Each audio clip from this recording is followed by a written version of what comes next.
If you are logging into MyTEAM today, this is what matters. We have a new set, folks. Well, kind of. It's like an appetizer for the upcoming All-Star event.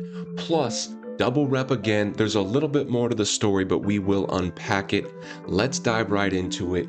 We will get some answers. 4 challenges. Just the daily challenge. Play single player, get your 5,000 MT. Definitely worth it. We got the new set, the All-Star Hype. No challenges associated with it, so we don't have anything to grind. They just put new players and new packs into the market, but no challenge associated. So again, just make sure we get the Kia Clutch Time Challenge done. Few days left on the mixtape stats. Keep moving and grooving and getting these done. I'm getting very close to 250 triple threat wins. Didn't think I would get there, but due to the greatness grind, I will. Not quite as many clutch time games, but still, I'll take whatever I can. About 10 days left in the season, so definitely factor that in. Weekly challenges are still live, and really, these aren't weekly challenges. I don't see a timer, and they're probably going to be up for longer than 7 days, so I do expect them to stay up. But yeah, go ahead and get them done. You know how much we like legend badges on this channel. Other than that, nothing new in the challenges tab. Shout out to the signature challenge. What do you get? A Hall of Fame badge. Well, we like that too. So stay on top of your challenges. This is part of our daily check-in, just coming into the tabs, seeing what we need to get done. Greatness is not going anywhere, and we are making that slow but steady progress. Steph Curry will be coming home sooner than later. I need to make 143 threes. Then I'll have to go and win a challenge game. Then I'll have to make some more threes, but it's all coming together, and dunks are very close. I'm just a dunker by nature, so dunks have got done a little quicker. 21 games. We might have him today or tomorrow, just depending if I stream tonight and maybe hop some challenges or take down some challenges. But yes, it's going well. At this point, I'm expecting to get Dwayne Wade, which is going to be a lot of fun, and we'll see how he fits into the lineup. For the play tabs, nothing new today, but I mentioned there is that double rep event, and I'm putting it in quotations because from what I understand, they did nerf one method of rep. Because when I was playing regular breakout over the weekend, I really felt like I was getting triple rep. It seemed like it was much more than usual. But for my breakout gauntlet grinders, some of those people have really honed in on the rep grind, and they're just replaying this one game. And they were saying, no, it's not triple rep compared to what I used to get. Apparently they nerfed just this one game. They didn't nerf rep overall, but for the people who were kind of hyper grinding rep by replaying this first game in Gauntlet, you're getting less rep for this specific game. That's how I understand it. It didn't really impact me because I've never just grinded that one game. I've always said I'd rather play breakout and work through boards. But essentially, if you use a Jalen Johnson or one other card, which one is it? You can always go down here to events. Jalen Johnson or Stephon Castle. We have both, but Castle's an Emerald. Castle has a really good diamond card. You may or may not have it. But they gave us Jalen Johnson in a locker code. Hopefully you all were playing then. If not, try to grab a Jalen Johnson. But a lot of you should have this pink diamond Jalen Johnson. Let's take a look at him real quick. He's not a bad card at all, so I'm throwing him into the lineup. If not, grab the gold or whichever Jalen Johnson you can get your hands on. And I wouldn't recommend grinding. If you're focused solely on rep, then don't grind this game anymore. It's no longer worth it. I would just go back to breakout grinding, and that's what I was doing either way because of the rewards. But yes, it's just a nice little cherry on top for us to get double rep. For those frustrated from them nerfing the other one, I definitely get your frustration. It maybe should have been nerfed a while ago because people already have GOAT Carmelo Anthony. People had GOAT Carmelo Anthony long ago, I think season 1 or season 2, and I don't think 2K meant for that to happen. When you look at this rep grind, it's supposed to be a year-long grind. I mean, I've been playing a lot, never in a hyper meta grind for rep, just constantly playing and maybe here and there doing a 2 times XP. And I'm just sniffing diamond, and I play the game a lot since season 1. So I think 2K expected the serious grinders to be around here right now. They definitely did not expect people to be up here in season 2, which is what happened. And more people were getting there because of that enhanced method. And Once you see one person do it, you kind of got to let everyone do it. It's like, I get the frustration where some people were like, wow, there is a goat mellow out there in season 2. I'm going to hop on that hyper grind. And then out of nowhere, 2K says, we're actually turning that grind off. So all those people who did it early, well, we can't do anything about it. But for all of you in process of doing it, no, we're going to halt you. I definitely empathize with the frustration, but part of me does think, hey, that needed to happen because they knew they maybe slipped up just already, because why is GOAT Carmelo Anthony in the game? We should not have people running point guard GOAT Carmelo Anthony right now. They expected that to happen when GOAT cards were out. Maybe he was, the first GOAT card when Invincibles were out, but not the first GOAT card when the highest card level was a pink diamond at the time. It was like GOAT Carmelo Anthony versus pink diamond Jason Kidd. It was just like, what's going on? So something had to give, and that was their way of doing it. I don't think they made any big announcement about it. It was kind of the community that said, well, wait, some of this rep isn't tracking. So that's how I understand it. Drop down below if you know more than I do. You probably do, depending, at least some of you do, I know that. But for me, it's not too impactful. Besides, I will make sure to include a Jalen Johnson in my lineup when I'm playing Triple Threat Breakout today. Maybe if I play Park, I'll try to squeeze Jalen Johnson in there. I do like to mix the lineups up. I still think I can have a decent win percentage. I ran Jalen Johnson with 2 other really good cards. Maybe we could still have some fun. But other than that, on the play tab, just really focus on, the season's kind of ending. So anyone trying to get exchange pieces from a certain mode, we had someone in the Discord, shout out the Discord, I'll leave the channel down below in the description, saying, hey, I'm at 68 wins. And I'm like, good job, man. Like, you have parceled this out over the course of a 6-week season. You didn't, hyper grind too early and 7-8 games over the next 10 days. Very reasonable. Some of you may try to cram it a bit. I know one season I got my exchange piece and I never did breakout. I was playing the other modes and I flew through breakout Gauntlet at the very end. Keep in mind, you can only do it once a season. So I did it early this season. If I do it again, I'm just getting, even though it does say a season 4 exchange piece, maybe if you do the reset, you can get 2 exchange pieces on this. I'm not sure. I don't think I can get 2 exchange. Oh, that's right. They'll give you another exchange piece, but the actual exchange for it is no longer available because that exchange is in here. And I already did that one. So I wouldn't be able to get a second event piece from Gauntlet. You only can get 1 a season, but if you haven't done Breakout Gauntlet yet, this is your quickest grind. If you're going for 1 more Season 4 mode completion token, this would be the quickest if you haven't done it already. Again, the rep might be a little different than it was, but that's not really impactful when you're grinding the full 100 games. So something to keep in mind if you do want to squeeze out 1 more event piece and you haven't got it done yet, because it is worth it. These cards are really good. If you haven't got Jaden McDaniels or a different card you really like, it definitely could be worth it. Depending your time, it might be worth it just to grab 3 legend badges. If you've been, grinding other modes all season and now you have the chance to get an exchange piece in any mode, whether it's Gauntlet or just something else, you're like, wait, I'm actually kind of close to an exchange piece in Park or All-Star. It might be worth that final push over the next 10 days to get the legend badges. At the same time, definitely not mandatory. I've always said if you can get to level 40 and 1 event piece and just grind as many challenges and festivals as you can, that's already a huge dub. That's already a huge win. And anything on top of that is just going to be, extra resources. And then we haven't even talked about the market and growing your MT. So there's a lot of ways to play this game, more than just getting every single grind done. You can be very selective as well. That's why we like this mode. There's so many different ways to move and groove. In summary, go ahead and play the mode that's good for you. Get your exhibitions done if you can. Use a game changer if you need to. We can briefly touch on King of the Court. We didn't mention yesterday, Ty took it down again. What is that? 6 in a row. Very impressive. Got the W done, 14,300 points. So you can see, you got to break the 14,000 range. No rewards announced yet. That's what I'm really interested in. Really a good sign, because hopefully there's like a festival coming. Hopefully these rewards get really good next weekend and we hop into King of the Court. So that would be a lot of fun. Into the market. Yes, the All-Star hype set is here, and they did a couple of good things with these packs in my opinion. One, they released a pack on MT only, so if people do want to spend MT on packs, they can. I wouldn't recommend it because it's not a guaranteed hype player.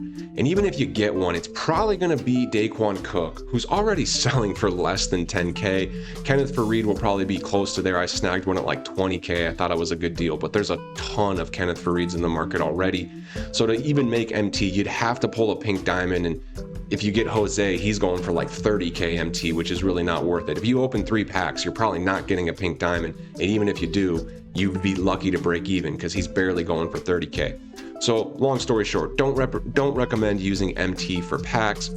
If you did happen to have VC saved up, from Pro Pass or gift card, this is an okay option.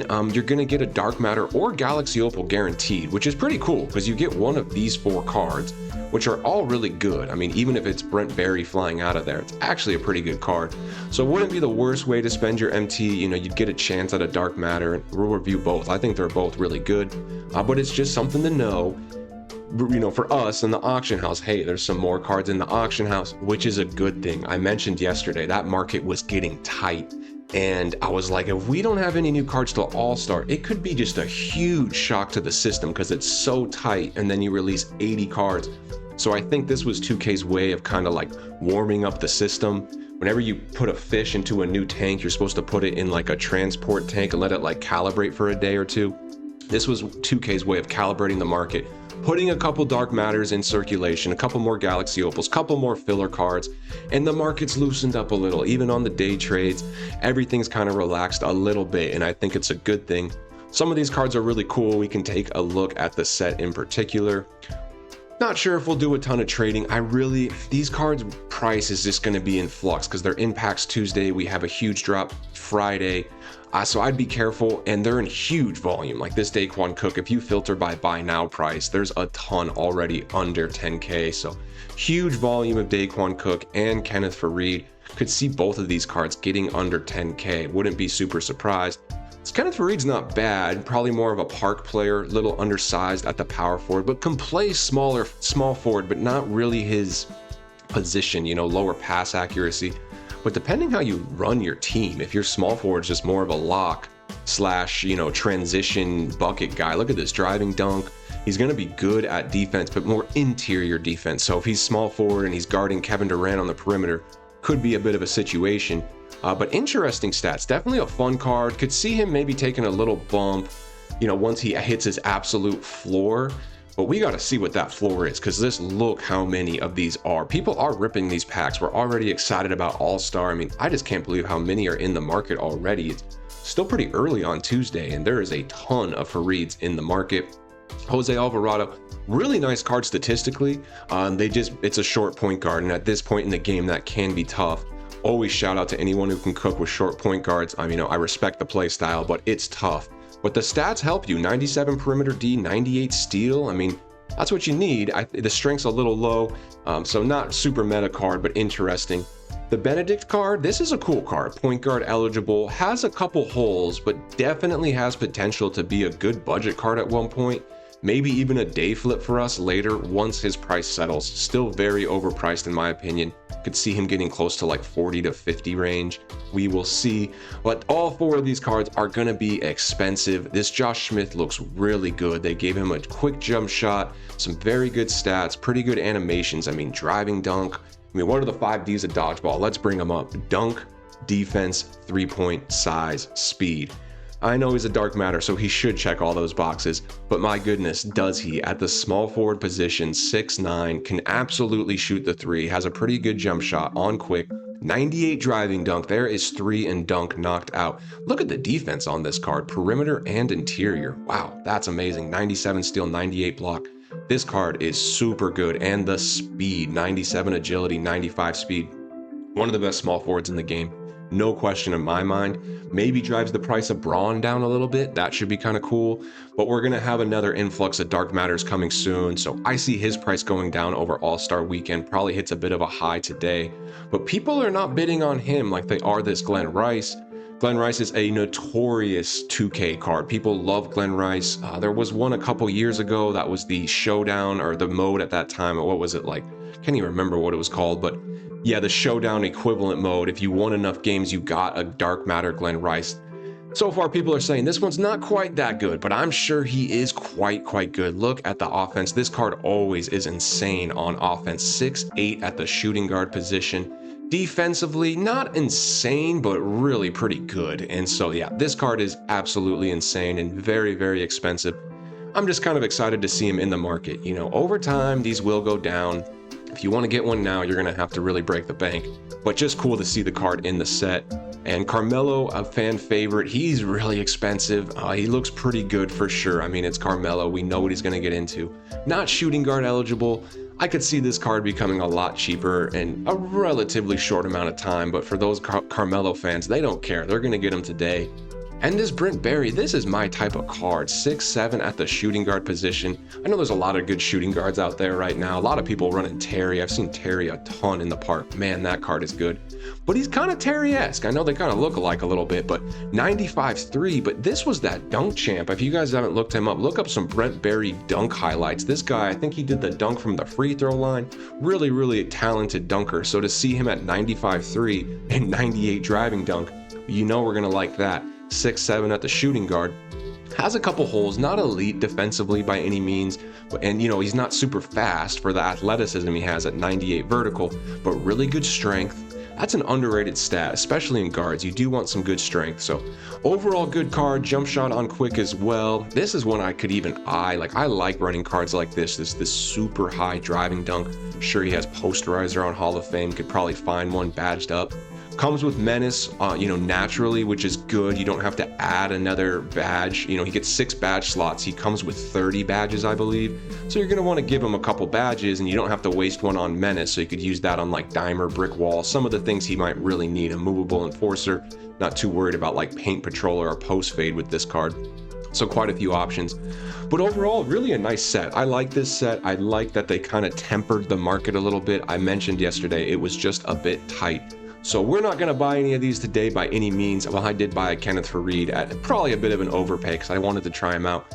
But besides that, won't be investing in them too much. And same with Mixtape, you know. I mean, this guy's, their window, usually it's a full 7 days, but with a new drop, it's going to impact their window a little bit. Maybe they hit their floor a little bit sooner. Like, look at Omer. He's getting pretty low here. 12K is a bit low for him, so he's already finding that floor, and it's because the new set's out. The newest set is always kind of the thing that's on everybody's mind. So keep an eye out for deals. These guys could be getting close to their floor. I'm just worried they're not going to see a typical bump that we usually see once they're out of packs, simply because we're going to get All-Star. And I think All-Star will just take kind of a blanket effect across the market and counteract that normal bump we see when cards leave packs. And that's my strategy for the next couple days. It's Tuesday, Friday, the new set comes out. So Tuesday, Wednesday, Thursday. I am trading, but I'm not stockpiling Mixtape players, and I'm really just looking at day flips. Cards I'm confident that I can sell by Thursday night, or cards that I'm confident if I do keep them will at least hold their value, probably a dynamic duo or some other card that has a reason to hold value through the upcoming potential slump. And so we've done a couple things on active bids and outcomes. First, we can just check to see some of the things I'm selling, because I did sell some cards. Also unsold some cards. You can see this, or did not sell some cards. These were the experiment we did yesterday, trying to buy on the hype for some of these Ron Harpers. We'll dive into that a bit. I did list them apparently a little bit too high, but we did sell some good cards. We got the Dylan Harper sold at profit, which was really nice. Did not want to keep that card for too long. Same with the Anthony Black. We were able to sell him at the original listing I put, which was profit, so that was nice. Didn't have to take a break even. Made profit on Damian Lillard, bought cheap, and was able to sell for 9K. I think I bought that one for like 7, so not a ton of profit, but sold a couple others around 4 and 5. Both of these I got at like 1,000, and I got 2 more today for 1,000. And this is what I'm talking about. Those are the bids, but I won 2 more. One for 1,500, and I think one for 1,000. It's in here somewhere. And so yeah, we're making some smart purchases on cards I will flip before the weekend. I probably will keep one Damian Lillard just in case. But yeah, and the Devin Booker, he's in the 3-point contest. I bought one outright after getting outbid a couple times. I said, let's just have one because I really have no Devin Booker. And he's the type of card I could see a challenge for. Again, I don't think they're going to give us like a crazy challenge with Carter Bryant. He's the only Carter Bryant card, and he's just not very good at dunking. If they make us do 30 dunks with Carter Bryant, it's going to be a bit of an interesting situation. Conversely, I wouldn't be surprised for them to say, go make 33 pointers with a Devin Booker card. So I'd rather have a Devin Booker. It's kind of one of those names that 2K could expect you to have. Again, just me kind of playing both sides of things, but I'm definitely capitalizing on the hype, trying to sell these Damians around 5 to 7K. But when you search, you know, especially with a card like this, you just never know what's going to pop up. We can even just do an impromptu search. There's 4K not selling, even 2.8, but not too many up. So I think I could sell that at least at profit. We got one at 1,000, one at 1,500. Should make at least a little profit. Put them up for 24 hours and we'll see what happens. Some other things I'm selling, the dynamic duo of Queen, always making really good profit on those guys. We'll clear out the Lillards as well. And then we can talk about my Ron Harper experiment. We bought up 2 yesterday. They were the only 2 on the market. And then we bought 2 Amethysts. Pretty good prices, still plenty of room for profit because I listed them a little high yesterday, and that is clear. And so let's go take a look and see what the Ron Harper market's looking like. All right, and there's only 2 up. So what I'm going to come in and do is just undercut these guys. I got one at 26 and one at 34, and the one at 34 has all the extra badges. So I tried at 60, did not succeed. There's a couple up around 50. Even if I put him up at 49, still great profit. Like if I can sell a Diamond Wild Gem for 49 and make 15K profit, I will take. I'll even list him at 48. This one has a lot more room. Probably put him up at like 40-ish, and then that would still be over 10K MT. Like I said, I don't want to hold these cards. I don't want to get caught holding the bag. I got 2 more days to flip them. A bit more room on the Amethyst, and these will be the only ones on the market. Got them around 14. Let's just, try to get the profit back. One at 20 and one a little higher. So we'll go a little lower today, see if we can get these guys. Oh, pardon me, phone call there. See if we can get these guys sold with a little bit of profit. All right, so the experiment continues. See if we can get these Harpers sold. For Maggette, kind of a similar situation. Got him under 5K, still very rare. We will list him as well. Try to make just a little bit of profit, not being too greedy. Again, I know it's boom or bust. If I hold on to this Maggette and there is some crazy challenge for him, I could maybe make a lot more profit. Conversely, if there is no challenge, then I might have to sell him for like 1,000 MT. Could even take a loss. So for him, I'm going to put him to collection. I do not have a Devin Booker. Do I have a Damian Lillard? Let's just make sure I have one. Send to collection. Okay, we got one Damian Lillard just to be safe. And then I saw there was quite a few up. So let's just list him at 3,500. Even if I just make 2,000 MT, like why not? That's a full domination game that I just made in a few seconds of work.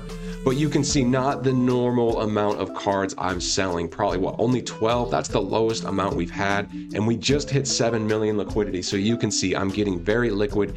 Really, as far as the big cards that I want to move right here, would like to get rid of these 2 crystals. And with that new set just dropping, could throw a wrench in my plan. Still plenty of room for profit, but you can see I've been lowering her price more and more, hoping to get them moved. Jeremiah Fears, not so much worried about, same with the Zaire's. So the real priority is, some of my experiment flips that I'm just trying to sell on the hype, and then just a couple of my last investments from the Crossroads set. And we can take a look. I am curious what's going on with that crystal, because usually they sell a little quicker. Is she getting popular? A little bit, but mine are still pretty competitively priced, kind of the cheapest on the market actually. We just need some people to come in and buy. This one was just listed, wouldn't be surprised if it sells quick. But even that one would be profit for me, so I could make my profit back by listing there. But I'll keep an eye on that. If that doesn't sell, then that would be a bit of concern. So as a whole for the auction house today, yeah, make your moves. You can see what I'm doing, typical kind of meta bids. A day flip here and there if I can get Buzelis at the right price, Larry Hughes, typical day flip guys, and then a couple cheeky bids on guys involved in the All-Star, but kind of record low number of bids and record low of cards I'm trying to sell here for the Guru channel. Probably since the channel's birth, you guys haven't not seen this little cards in my sales and this little bids. And that probably won't stay. I think we're going to start hitting some really good buy cycles. I'm just anticipating a bit of a shift. But guys, the auction house is still a just beautiful ecosystem come March, April. You know, instead of the diamonds of every set that we're looking for the budgets, it's the Galaxy Opals. If you guys played late last year, there was like a Galaxy Opal Purvis Ellison that was super meta, made some MT flipping him. Even as we kind of rise in the ranks and get Dark Matters to 100 overalls to Invincibles, there's always lower tier buyout cards that we can move and groove with really through the entirety of the game cycle. So we're just taking a little bit of not even a pause, but a gear shift down, just a little slowdown to ramp back up in full force sooner than later. Quick lineup review, nothing really exciting. We're just kind of mixing and matching. You know, sometimes Garnett comes in for Cohen's, or maybe I put Garnett at center and Sar back to power forward. Really just having fun, eyeing some cards. I am eyeing the Shaq. I really do like the Dark Matter Shaq. He's incredibly rare. Eyeing a couple other fun ones. That Glenn Rice card would be cool. Not my typical play style, but we'll see if his price becomes a little bit more reasonable. But we got to start thinking, you know, Wade's going to be coming home. Steph Curry's going to be coming home. A bit of a logjam here at point guard for sure. Oscar's not going anywhere because he's part of the Kings franchise, man. Kings theme team. Episode 2 is out. Episode 3 will be coming pretty soon. Malik Monk had to go do an exhibition. We'll get him back in the lineup. But we are excited about this lineup. So Oscar's not going anywhere, and I actually really like that card. So we might as well use him in the main lineup. So that leaves really 1, maybe 2 point guard slots open that Steph, Wade, and Russell are going to be fighting for. Let me know. I know a lot of you guys probably have all 3 of those, you know, depending on your grind level, but what would you prefer? If you had to choose between Russell, Steph, and D Wade, who would you use? And would you start them over this Oscar Robertson? You probably would, but this is a pretty good Oscar Robertson. Pretty much all Hoffs, just a few golds, and a couple legends as well. So what would you do in my point guard position? You know, shooting guard, I know I need a huge upgrade. We're going to get it like a Dark Matter or Scottie Pippen Galaxy Opal. We're going to get an elite shooting guard sooner than later. Small forward, I almost feel good at with these two. Maybe eventually we make an upgrade. And then big man, I feel great, but I need one more center, and I want a really good one. Maybe Shaq, maybe Wemby. That's what I'm eyeing, and I'm still getting more and more kind of set on season 5, us really playing Showdown, and depending on King of the Court, the rewards. The King of the Court will always be based on the rewards, but Showdown is a good grind if you're consistent on it, and I think for at least one season this year, I want to do a consistent Showdown grind, and I'm thinking season 5 might just be the perfect time for it. So let me know down below what you think about that. I think that would be really, really fun. In summary, we got a great appetizer for All-Star, no challenges associated, so just do your dailies, keep focusing on greatness. Any of these, you know, weekly challenges or whatever you got to catch up on, you have some time today.